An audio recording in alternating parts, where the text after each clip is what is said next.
So well, it all started with us doing more and more things with the OCL evaluator and interpreter too, and as we're doing that work, it dawned on me on how much control we really got over all that interpretation and what we could use that control for, and to make it easier for people to understand what the expressions, how they evaluate, and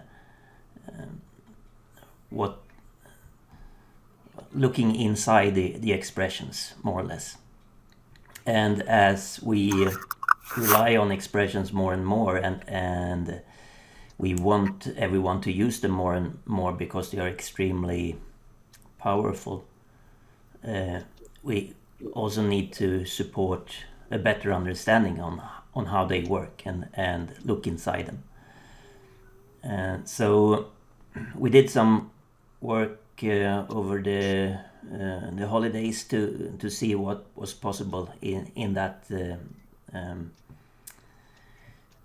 area, and they came up with this debug stepping thing that we put out a short video on as well. But I thought we could walk through it in a nice pace in a session like this, and we can discuss what's what in that.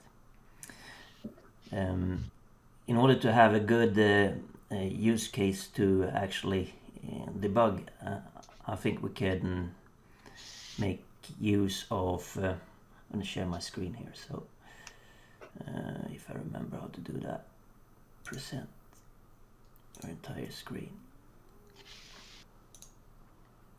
Have you started the recording? Yes, good, thanks for reminding me, but it's on.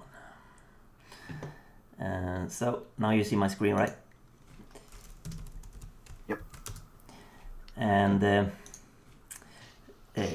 so one good example was this sudoku thing that I did. So I put up the model in the hi everyone, Hans Carlson. Don't need to watch that. I'm gonna, oh okay, that was not put up the model. So we can just download that and open that with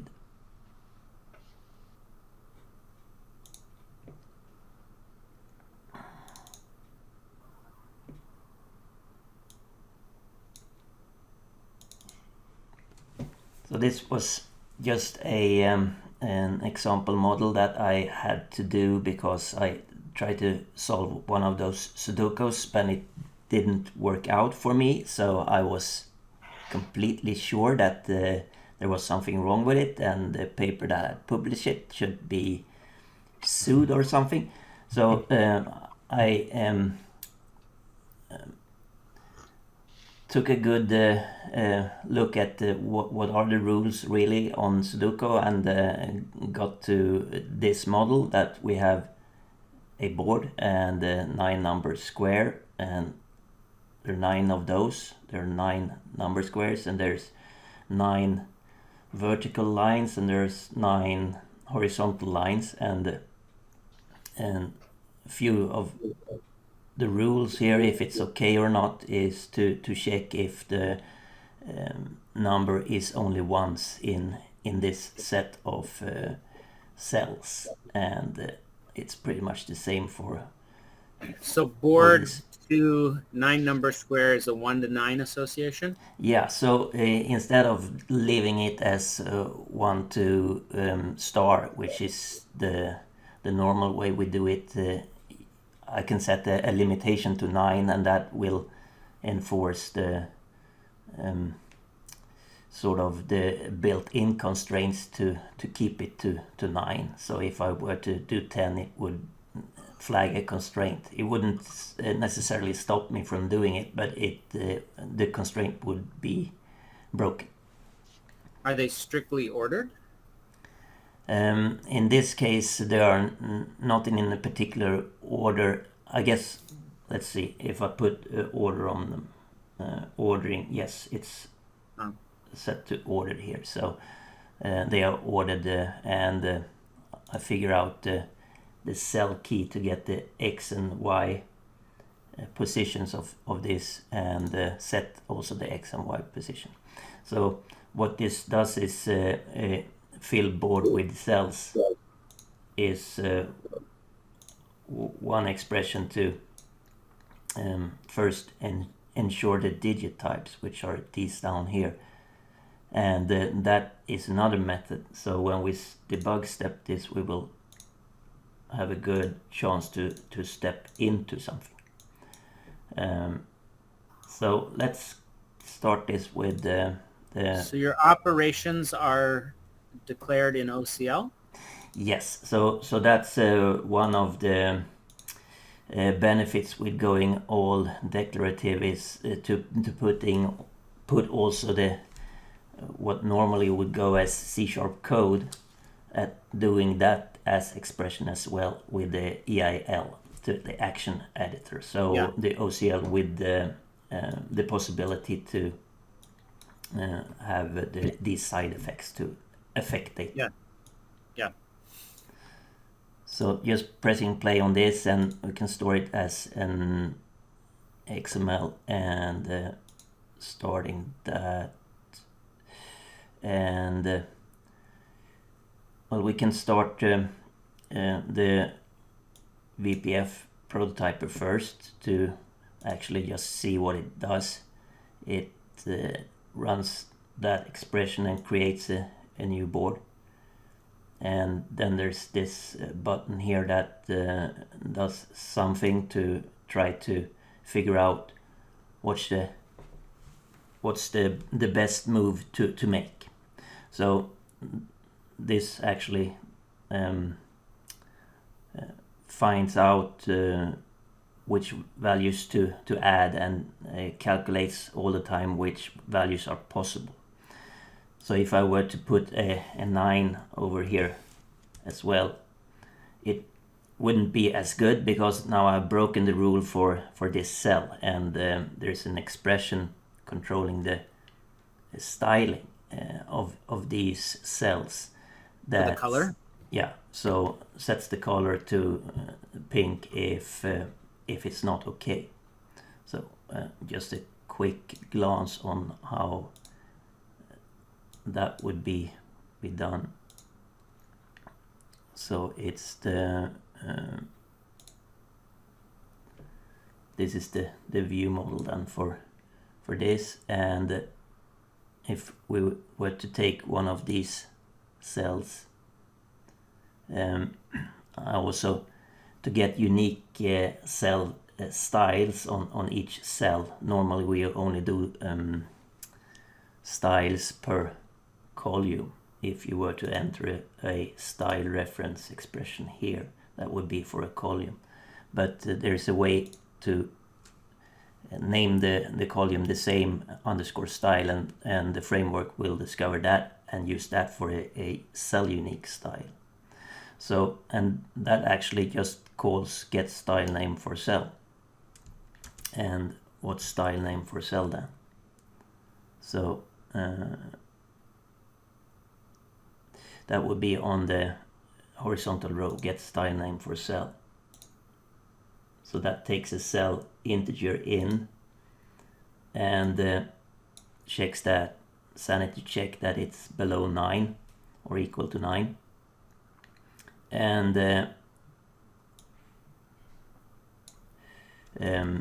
if it's so take the number cell at that position and asks global OK, and if it's not, it will return problem, the string problem, and that will be the style name then. Otherwise it will try to check the different let's see, 1, 4, 7, 10. So that's the different it uses that value as R, so that's the different rows. And no, okay, this is for signaling which if there should be a fat line or no line next to the cell. So these are actually so this is 1, 2, 3, 4. So here we should have a fat line if there's not a problem, at least. And so we get these fat lines in the styling. So that's that. Right. So, and I think this is a good example because it's very declarative. I don't do anything. It just calculates the rules.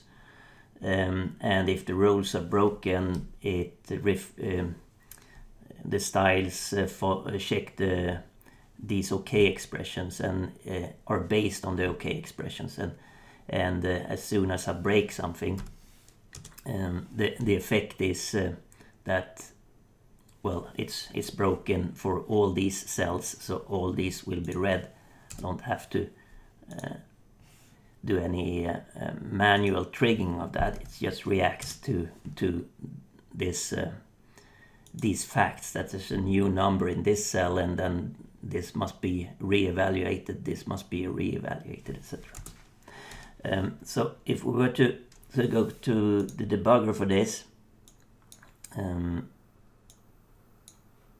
this is pretty safe because the order of the checking of the rules is not necessarily important. You've just got to make sure that all the rules are satisfied, but it's not, those rules aren't necessarily order dependent. So no. You can't, so you don't have to get into a sort of a Stack Overflow type of a situation. No, exactly. So it's always a declarative approach to deciding if the board is currently okay or not.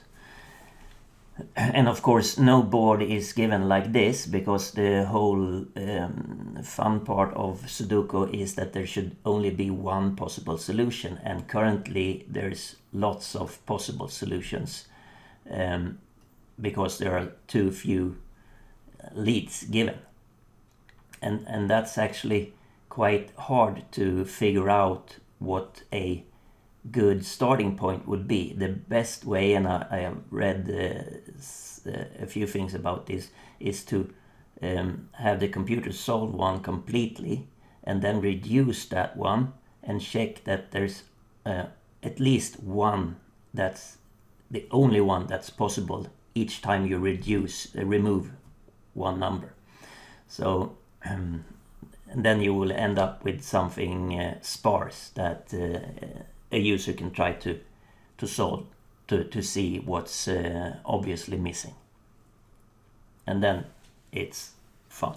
And if it's multiple solution, it's not fun, because you never know which one will end up in a okay situation and actually solve the whole thing, and which ones that will be impossible, because they are quite easy to get, the impossible ones. So let's see if we were to do a I guess I can search on this, bring up a seeker here and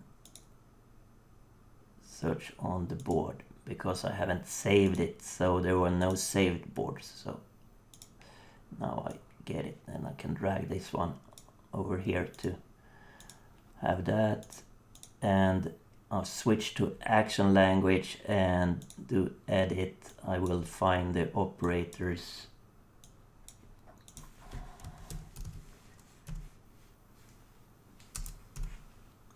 and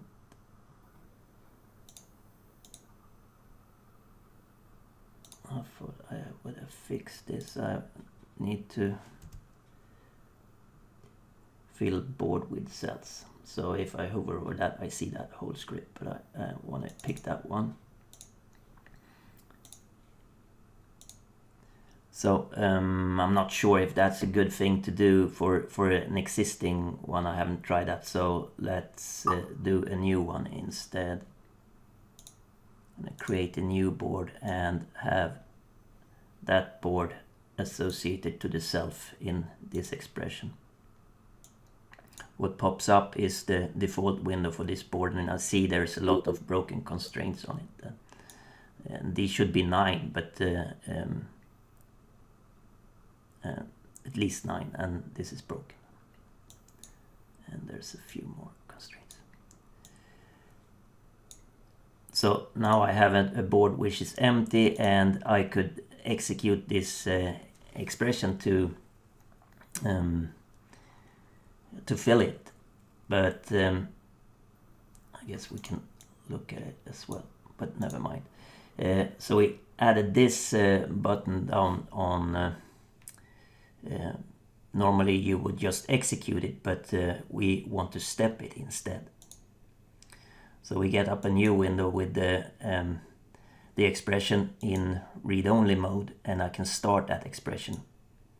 And as I start it, I see this will fill up a log with what I've done. I have a I'm gonna call fill board with cells, and that's gonna return true. And since this is implemented in OCL as well, I can the step into button highlights. So step into will bring up yet another window with that expression based on those premises. So, and I can start that expression, and that would go into ensure digit types. And since that also is implemented with the action language, I can step into that as well. And that would take a set from 1 to 9, and for each look if there's already one of these digit types in place, and if it wasn't, it would create a new one and set the value of that digit type to 1 through 9.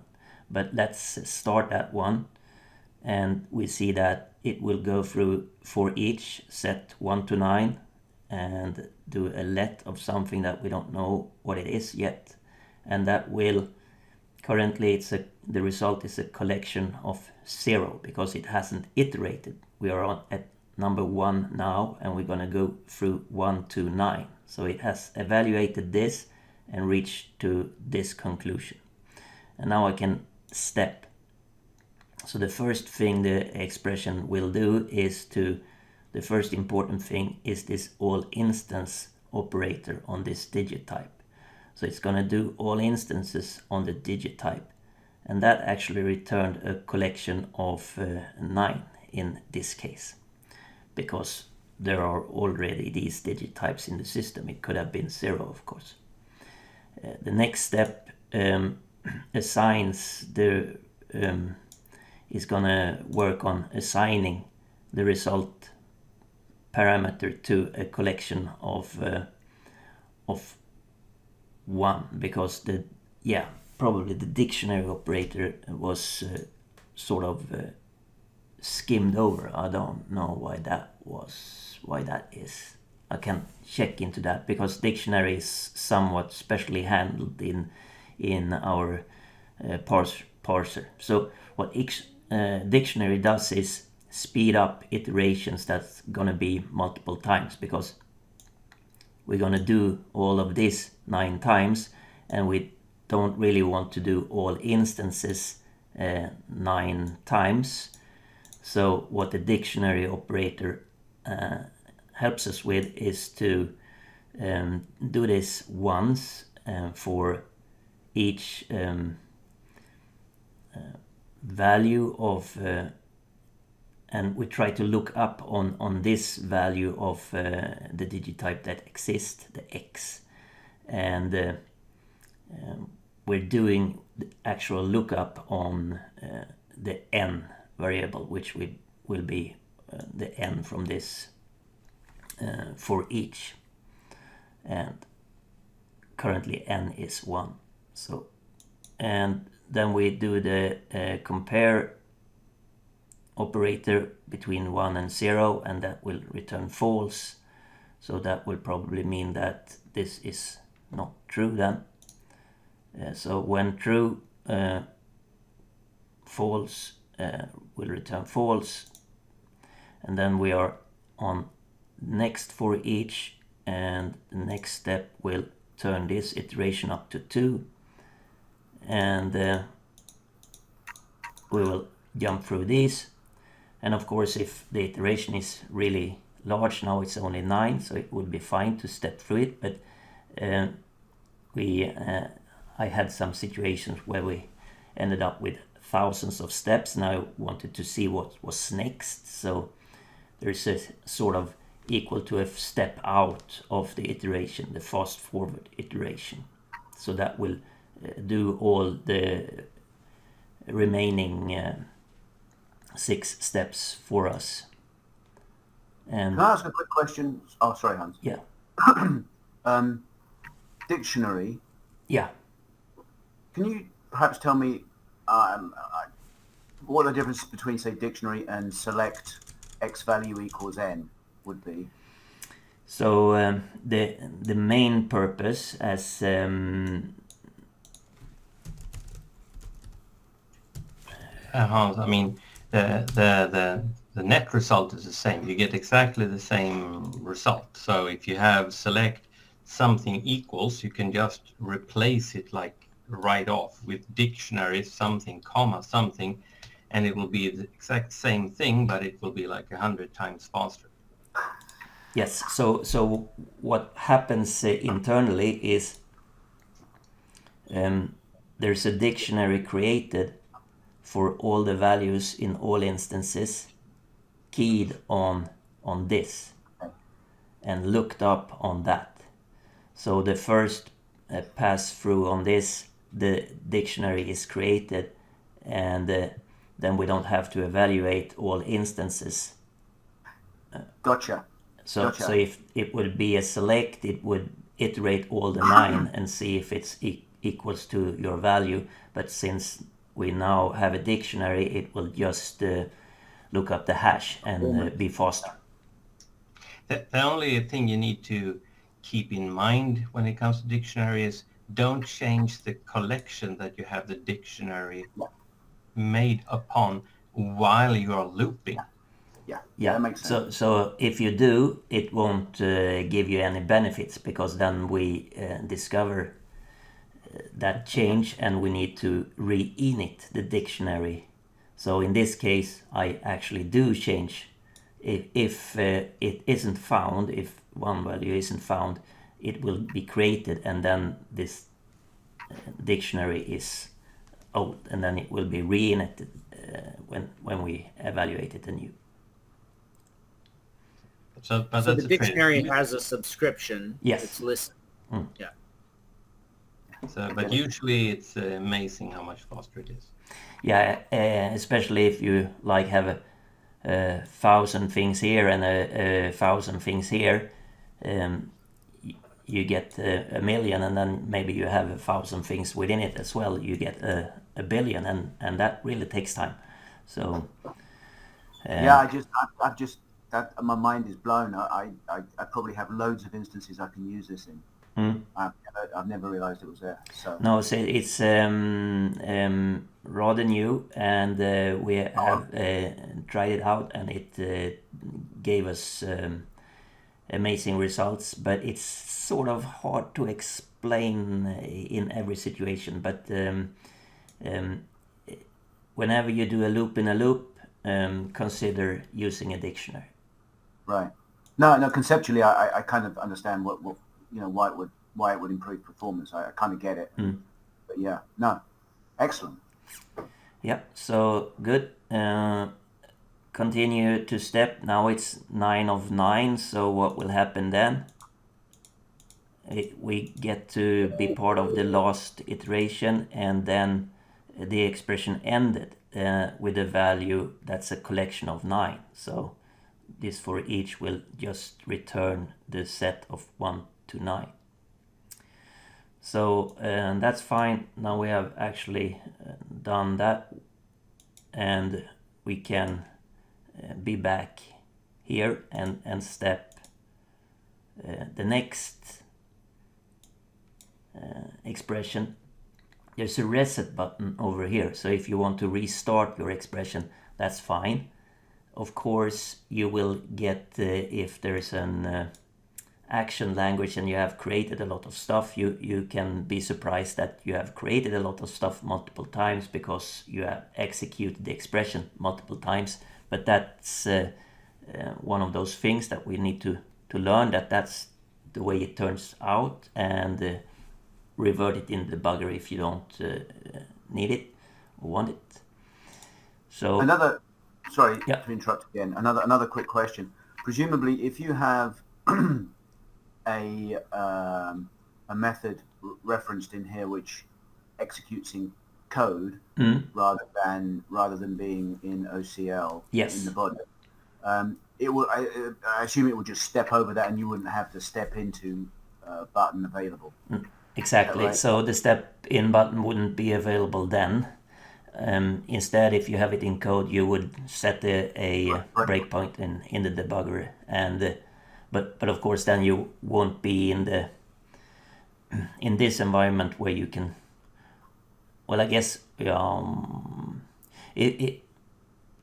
what you can do is to put in the debugger in your executable, start your executable, and bring up the debugger from within your application, step an expression, and then if you're running your executable from Visual Studio and had put a breakpoint in your code, then once we try to execute this, it will break into Visual Studio and show you this. Makes sense. By code. And so what it says here then is that we are in a for each 1 to 9, and dy, which is the name of the loop variable, is at 1, and then we're going into yet not 1, dx 1 to 9. So it steps through and creates a number cell, puts it in the NC, and adds the number cells to the big list, and gives it the numbers. dx is 1, dy is 1, and assigns that. Now it goes into a fill digit types, so I don't remember what that is, so I step into it, and it does digit type all instances, and it just adds all the 9 possible digit types to each cell. But I'm not interested in seeing that, so I do a fast forward of that, and I have that, and I can continue step. So this loop will go like 81 times then, and just gonna fast forward that one, and we're now at we are fast forward for the inner loop. So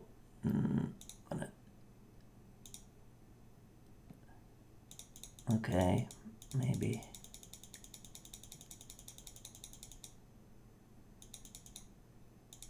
let's see. So now it's fast forward this one. I would want to fast forward the outer loop, but let's see. Now fast forward that.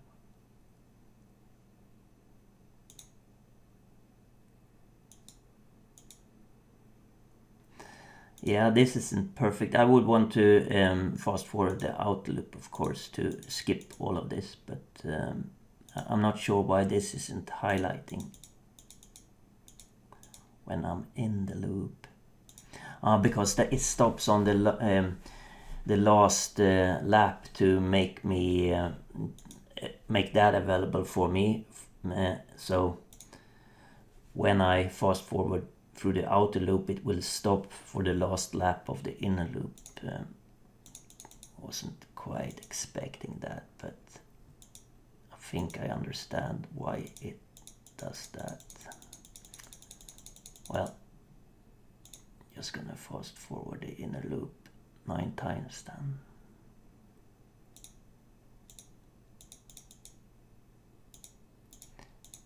Come on.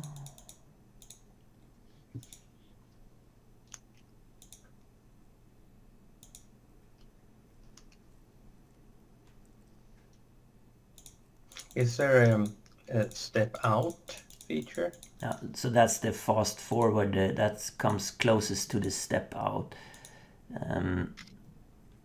because yeah, that was the most.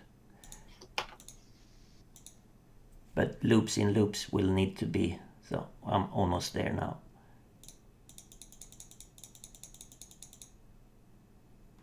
Lucky it wasn't 1,000, because then it would have been boring. So this is, I guess, the last lap, and we're doing things, and yeah, so it's the last inner loop, and I'll do a fast forward on that, and I get the last one, and now I'm doing the 9 squares, 1, 2, 3, X and Y, and doing things for those as well. So I'm just going to fast forward that. Oh dear, there's a lot of looping. Yeah. So at least this is a way to clarify for yourself what the different values are, and step into derivations, etc. If any, if one of these values are derived, I can step into that as well. So let's see if I think the cell key is derived. So once we end up checking the cell key, I can step into that and see, aha, it's X as string appended with I as string with a comma between. So when I start, I can see that X is 1, and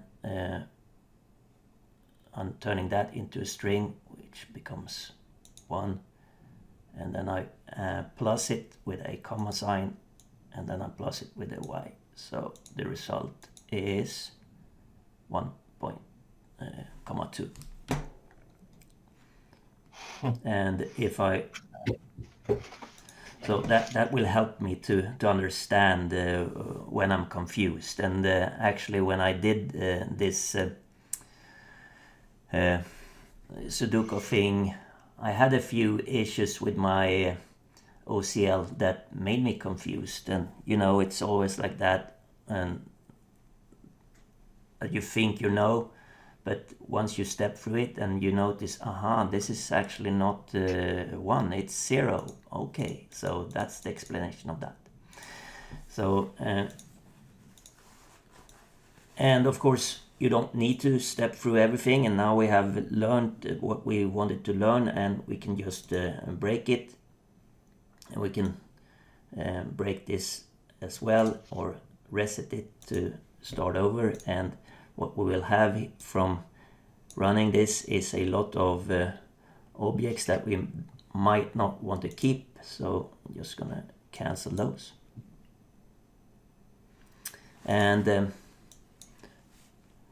so that's a really good feature, and of course it's available even for OCLs. So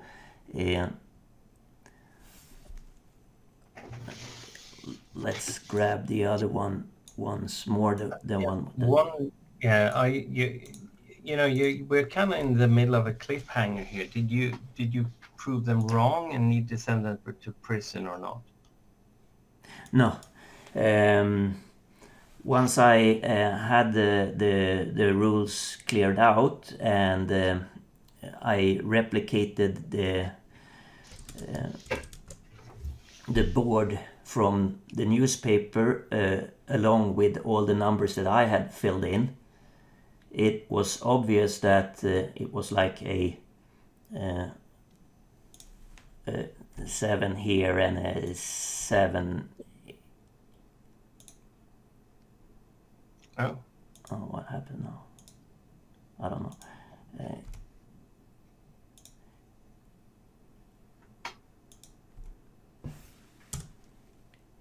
I'm not sure what was up there. And there were some other numbers here as well, and then there were 7s over here as well, making it impossible to have 7 anywhere else than on like this row. So since it can only be in this column and there was only one row depending on some other numbers that were over here, I had missed that 7 had to be there, and then the whole thing got really hairy. But that's the cool things with Sudoku, that you think you know everything, but there's always a catch. So having done this is also a great example to show the different possibilities on, let's save this, running on different sort of technology. So if I just, yeah, you're gonna need to download a new one, because to try to start it in the web UI instead, having the exact same model.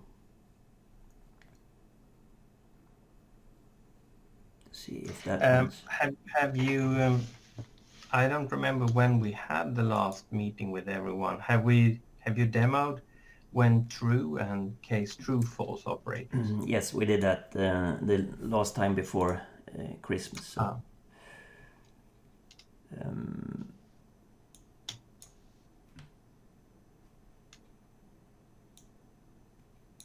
So I made this too.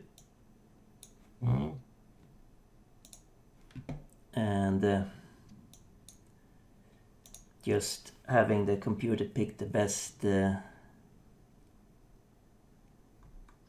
number. I guess it's too small to show.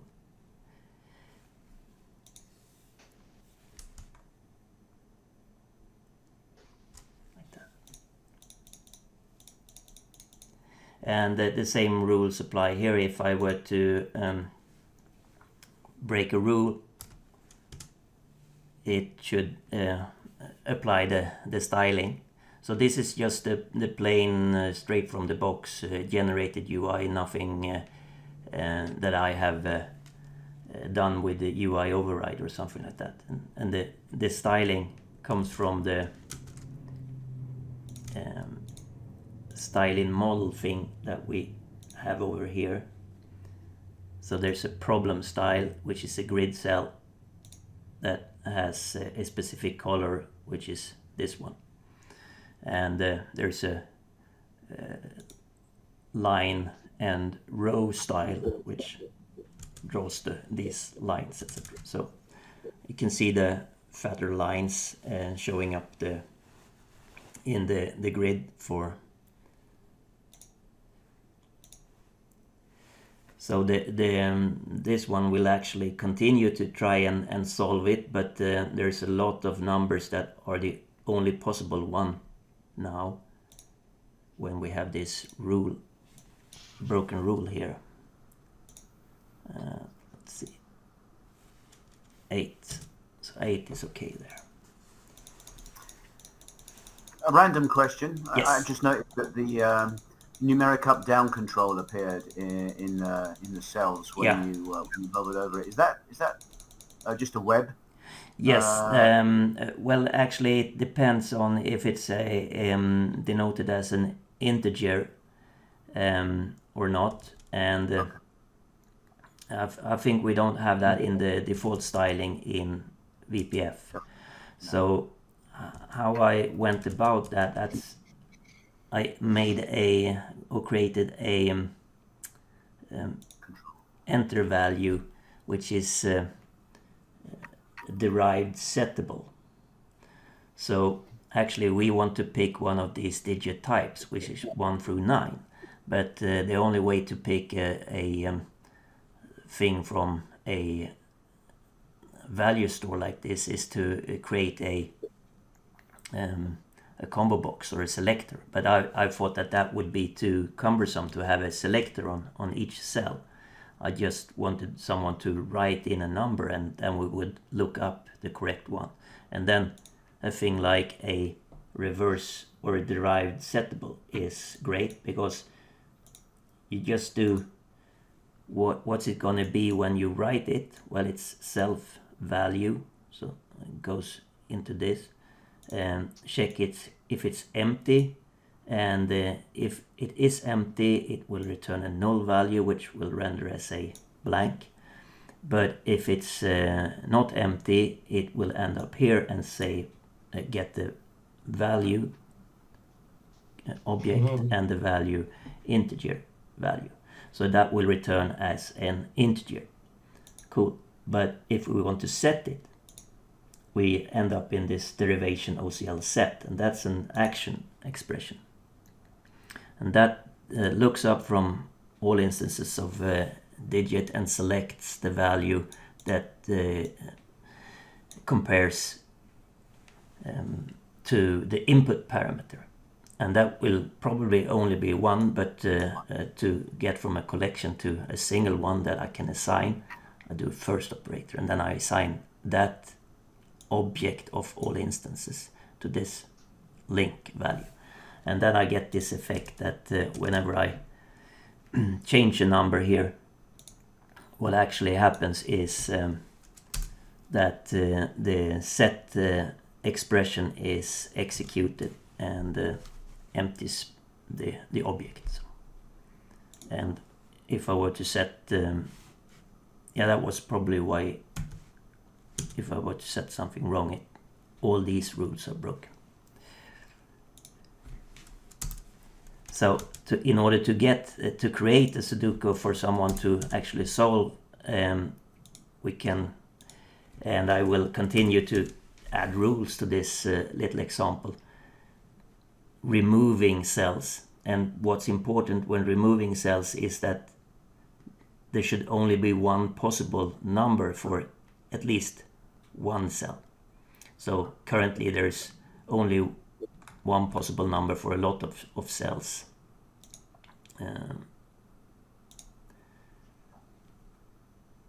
So when I do try to solve it again, it will fill all the cells because there's only one way to do it. So this was a walkthrough of a more of a complete example for how to create a rule-based model that actually makes use of a lot of criterias and rules, and I think it's a good example because that's what we normally do when we do any information system. It's just not necessarily how we think about information systems. And I think this would be a good example to try and do in a different technology like Blazor to show the UI and reuse the whole model from that to see how that turns out. So maybe I will put some time into that. But the real takeaway is the stepping functionality in the debugger, and it will help you to understand how the expressions are evaluated and spot easy mistakes that you're dead sure on what it should do, but it does something else, and then it's easy to step through it. Is there a market for Sudoku solvers or something? I mean, or is it a Sudoku thing like you have created? Is that like a? I think we got a lot of hits on the video I did on that, just based on the Sudoku name in the title. So I think I'm gonna continue with that. Yeah, you should. There's a lot of coding examples doing Sudoku as well. I have seen so. Yeah, it's pretty easy to write a brute force Yeah. solver. So that's the whole trick. But to spot the things and the obvious things with your head alone and without brute forcing it. Yeah, it's a lot more elegant. Cool. And what we probably should say before we end that we are aiming to have a what we have called an MDriven summit in March, 16th of March. We will have a summit in Stockholm. So if you have the happen to pass by, you're more than welcome. So what we're gonna do is gather some people doing MDriven stuff and have some speakers, and I guess we will catch all on video as well to put it online for maybe have a panel discussion, to have a Q&A, etc. to go through that. So A few hours of it, probably in our time zone from, was it like 4 to 8 o'clock? yeah, so it will be an evening, and we will finish up with some sandwiches and beer. So Emily and Henrik, I hope you're coming. Of course. Yeah, The 16th of March. check my schedule and see. Was it March 16th? Yes, March 16th. So we're gonna come up with some more official invite once we have set the program and verified some of the speakers. Perfect. We want to show all and ourselves that we are not alone. We're not that many, but we're not entirely alone with using, this way of working. And we have a few successful projects that we could look at. So it's not a huge thing, but we want to try it the same way as we do when we have these meetings. Even though the number of people vary, at least it's nice to meet up and see what's going on and get your feedback. And so it's just a continuation on the same thing, really, like these meetings, but with a little more presentation, not only from mainly Hans and sometimes from me. It will be a couple of customers showing that what they have done with this. Yeah. So actually, if any one of you want to create a pre-recorded sort of presentation on 10-15 minutes or something like that, that might be a good thing to have in such a setting to show people that the spread of what you can do once you start to think about information in this way. And I have wondered, as you and I've been working, Hans, on the evolution of what I'm working on, I have a path out of ECO3 now and into Visual Studio. And I was curious, my impression is ECO3, because it was part of Borland's offerings, was probably a lot bigger footprint, but it was 15 years ago. I'm kind of wondering, if we ought to maybe put something together to demonstrate how someone can do this move, because it's actually not that bad. That might generate some interest. I mean, I've Googled every search phrase you could look for to try to see if there's other poor souls like me out there looking for the same answers. But now that we have them, I've been curious if it's something we maybe ought to offer some insights into, because it's, like I said, I assume it would depend a lot on the technology structure that people use and how diligent they were about being correctly n-tiered and keeping their gist in their model. And if they went into Object Pascal, that would be a problem, I think, although not insurmountable. But it might be an interesting thing to put together a Yeah, definitely. overview. That would be really cool. But as you say, we're not super aware of everyone still in Borland. So, and we know that the bold framework has some following. But actually, and that was fun, they picked up on this debug stepper thing that I put out and said that would be a good thing to implement in bold once they get around to it. So I think they have a bit of catching up to do. So I'm sure there's a user base for BorlandVisualStudio.net. There's got to be. Yeah. Of course, they're all poor souls like me feeling like they're left in the dirt, but it surely had a large fan base 15 years ago. Yeah. Yes, that would be really cool once you figure out the way around all the hurdles. But you did with the going from bytecode back into code finally to get it. That was a starting point. You don't actually need that as much as I thought. But yeah, going from intermediate language, I decompile, and then that gives me a good skeleton, and then I bring code back over from my .cs files, and I get all my code back again. And the only thing I have to do is split it into partial classes for the WinForm Designer stuff, which I showed you that tool that does that. And the only exception I'm really seeing is that you have, and this may not apply to someone else, Windows controls are good. Everything seems to translate well.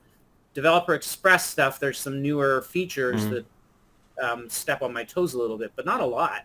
And I've actually run a prototype of the system in, Visual Studio. It runs. Cool. And so again, if someone were in that same boat, it's a very liberating thing because it's something I've been poking at for a couple of years. Yeah. And to suddenly have this, this light shine down on me. Merry Christmas. Yeah. But yeah, that's great. And it's an of course, thing. it's very important to catch that information now, because in 1 year you won't be interested. You have forgotten. Yeah. Yeah, which is what they say about any kind of tools that are designed for conversion processes. Yeah, it's hard to. People don't put a lot of energy into it because it's one and done. Yeah. So I want to thank you very much for showing up tonight, and I hope to see you in 2 weeks when we run something completely new. Excellent. Thank you. Thanks. Thank you very much. Thank you. Thanks. Thanks. See you. Bye-bye. Bye.